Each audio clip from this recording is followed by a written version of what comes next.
Following in the footsteps of his ancestors spanning 3 centuries, Paul Trebilcock has dedicated his life to fishing. Each day, he sets out on his aged vessel, daring the rough seas, aiming to secure a good catch.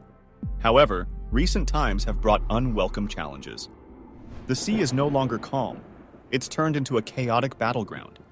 Numerous foreign boats crowd the waters, encroaching upon Paul's once private fishing grounds, abundant with cod. Why has the government allowed these foreigners into English waters? With worry lines etched on his face, he casts his nets and decides there and then he'll vote for Brexit and getting these damned foreigners out of his spot. In June 2016, a significant event shook the world. A referendum where 17.4 million Britons voted to leave the EU, marking just over half of the population in favor. This decision ended 47 years of close ties between London and Brussels, with the official departure occurring on January 31st, 2020. Brexit was hailed by its proponents as a move towards reclaiming sovereignty and positioning the UK as a powerful player in global commerce and finance. However, present indicators depict a contrasting scenario, indicating a substantial underperformance relative to global economies. The UK is currently grappling with a severe economic crisis, marked by the highest annual inflation rate in 4 decades at 10.5%. The ongoing crisis is further compounded by severe shortages of skilled workers, particularly in essential sectors such as healthcare, social care, and education. To make things worse, the UK economy slipped into a technical recession at the end of 2023, a consequence that some experts attribute to Brexit. As the UK continues to navigate post-Brexit challenges, questions arise. Has Brexit fulfilled its promises of sovereignty and economic independence? How will the UK reshape its identity outside the EU? And crucially, will the long-term effects of Brexit validate the decision to leave, or will they prompt a rethinking of the UK's place in Europe and the world? Debating Brexit's outcomes took up a lot of time, with many attempts to halt it, including a push to remove Prime Minister Boris Johnson, which almost formed an unexpected alliance with the controversial Labour leader, Sir Keir Starmer. Ultimately, Brexit happened on January 31st, 2020, just before the world was shaken by a pandemic, lockdowns, and the chaos of 2020. Separating Brexit's impacts from the COVID-19 pandemic is a bit tricky, but there are indeed crumbs to follow. Brexit aimed to revive Britain's self-sufficient spirit, but also isolated it from a vast support network within the EU. The EU's 27 countries enjoy free travel and favorable trade terms, leaving the UK ostracized. While Brexit initially seemed promising, its negative effects soon surfaced. More than 4 years later, the consequences have escalated. The UK faces labor shortages due to barriers for foreign workers. Obtaining a work visa is very time-consuming and costly compared to working within the EU's network of 27 countries. This shift has created job vacancies in various sectors, while local establishments like pubs also struggle to fill positions. These repercussions play a significant role in other critical areas as well. Britain boasts a robust agricultural sector capable of sustaining the nation year-round. However, no industry has felt Brexit's impact more severely than farming. The labor shortage has hit farmers hard, leaving crops unharvested, farms facing bankruptcy, and supermarket shelves empty. Industrial farms, reliant on up to 3,000 seasonal workers, many from Eastern Europe, struggle to meet Britain's food demands. Despite domestic production capacity, the country still heavily relies on food imports. Former Prime Minister Liz Truss once surprised her party conference by revealing that 2/3 of the UK's cheese comes from overseas. We import 2/3 of our cheese. A scandalous revelation at a political gathering where cheese is a must-have. Brexit complicates food imports with new tariffs, inspections, and renegotiated deals, disrupting the once smooth process under EU regulations. The government's plans for stricter import controls add another layer of complexity, making it even harder to address farming labor shortages effectively. Brexit has added another layer of complexity to travel, especially within the EU. The concept of 27 countries allowing passport-free travel might sound odd to those outside the Union. This was achieved through extensive cooperation and trust, contrasting with the stringent processes often faced when traveling from the United States. Despite being an island, the UK had easy access to Europe through the Channel Tunnel. connecting them to France via a rapid train line. However, post-Brexit changes are noticeable. While the UK and the EU still maintain travel freedom, they are now separate entities, requiring travelers to carry passports and undergo increased security checks when crossing the English Channel by train. This minor inconvenience could dampen a vacation if essential documents are forgotten. Brexit has brought about long lines and increased bureaucracy, paperwork, and delays across various sectors. This is particularly evident at borders, with a notable example in July 2022 at the Port of Dover, where travelers experienced extensive waiting times. Initially downplayed by conservative politicians, the introduction of passport checks resulted in significant 6-hour delays. Similar challenges were faced at ports across the EU as they adapted to checking British tourists' legality and return plans. The impact of Brexit extends beyond border delays. Food-related imports and exports have suffered, with a 14% drop in exports to Europe in the first year. This decline, exacerbated by COVID-19, is attributed to heightened fees, security measures, and paperwork. Small businesses, in particular, have struggled with increased costs, leading some to consider closing rather than competing in this new landscape. This shift saw a rise in locally focused businesses or multinational chains accustomed to navigating complex bureaucracy, posing lasting economic challenges. Brexit was attractive because it meant the UK could avoid paying expensive fees to the EU and sharing resources, which were designed to support poorer countries with help from wealthier ones like Britain and France. However, not paying these fees anymore might not be entirely positive. Since Brexit, the EU's economy has grown by more than 8%, while the UK's growth is less than 4%, falling short of expectations. This slowdown is partly due to the challenges of the pandemic, but the UK's struggles with workforce shortages and exporting difficulties are also significant factors. The issue of inflation is a big concern now. Prices for many products, from air travel to basic groceries, are rising. Some people attribute this to the financial support provided to Ukraine in its conflict with Russia, while others point fingers at corporate greed. The reality is complex, but one thing is clear. Each country experiences inflation differently, and the UK is facing more severe inflation compared to most EU members. The UK uses the British pound instead of the euro, a currency it retained even within the EU. Now, the pound's value has declined noticeably.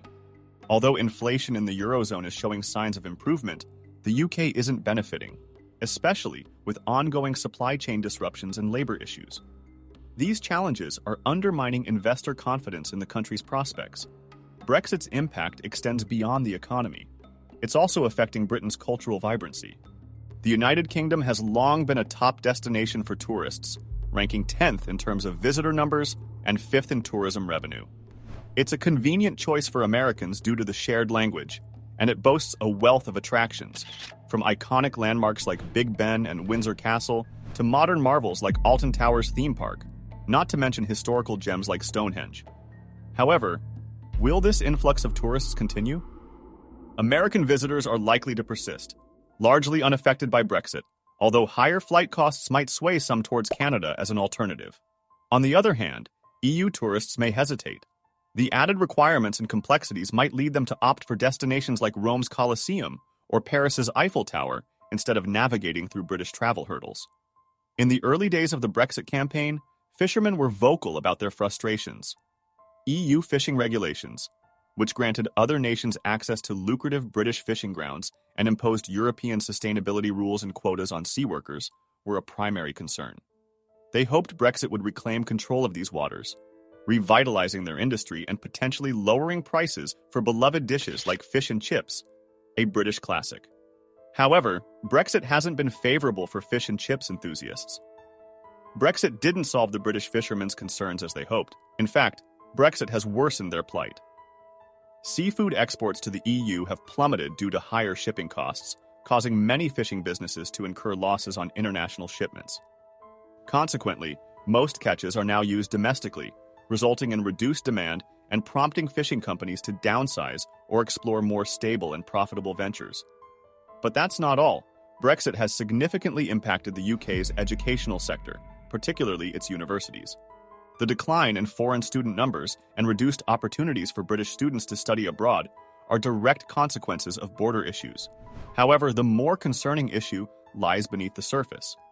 Collaborative research programs between universities, vital for academic advancement, have been hindered by travel difficulties, making foreign specialists hesitant to engage in long-term projects with British institutions.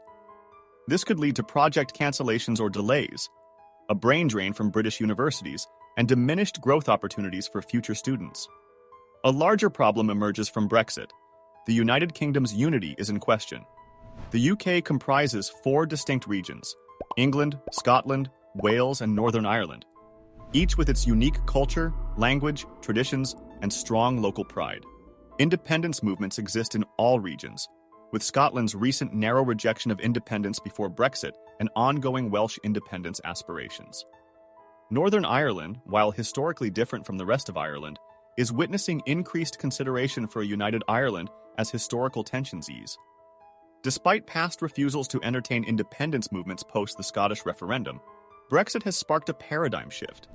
The 2014 Scottish independence vote leaned towards the status quo, with younger voters favoring independence for a more progressive Scotland, while older voters leaned towards remaining, driven by loyalty to the Crown or conservatism. However, the post-Brexit landscape has shifted, raising questions about the traditional workings of the UK. When the UK exited the EU, it lost all the benefits of being a member, regardless of whether the Scottish people supported them or not. Scotland strongly voted to stay with a 62-38 margin, but they were overruled in the end. Now, many are curious about the possibility of an independent Scotland reapplying to join the EU. While it's not guaranteed, there's a good chance the EU leadership would be open to considering their membership application quickly. Recent polling data from January and February 2024 indicate a surge in support for a second Scottish independence referendum, which is likely to succeed this time. Despite the government's opposition, it's uncertain how long they can resist. Additionally, tensions are rising in other parts of the UK. Wales had a mixed response to the EU exit, with most counties narrowly voting to leave, but major coastal counties opting to remain. The Welsh independence movement, though historically quieter, is gaining momentum, with support rising above 40% in recent polls. Although Welsh independence may seem like a long shot now, if Scotland achieves independence successfully, it could inspire Welsh supporters further. While Wales might initially have less influence with the EU compared to Scotland, it could follow a similar path. Northern Ireland, with its 55% majority in favor of remaining in the EU, faces complex challenges, though not as decisive as Scotland's situation. The historical religious conflicts in Ireland have caused years of violent turmoil. Membership in the EU, by both the Republic of Ireland and the UK, helped maintain relative peace. However, with Brexit, a new concern emerged: the possibility of a border cutting through Ireland, potentially dividing families, some living in the Republic of Ireland, a separate country, and the other part of the family in Northern Ireland, which is part of the UK.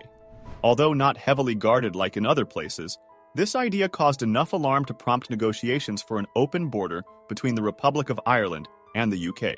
Northern Ireland's strong EU support has prompted discussions about reuniting the Republic of Ireland and Northern Ireland.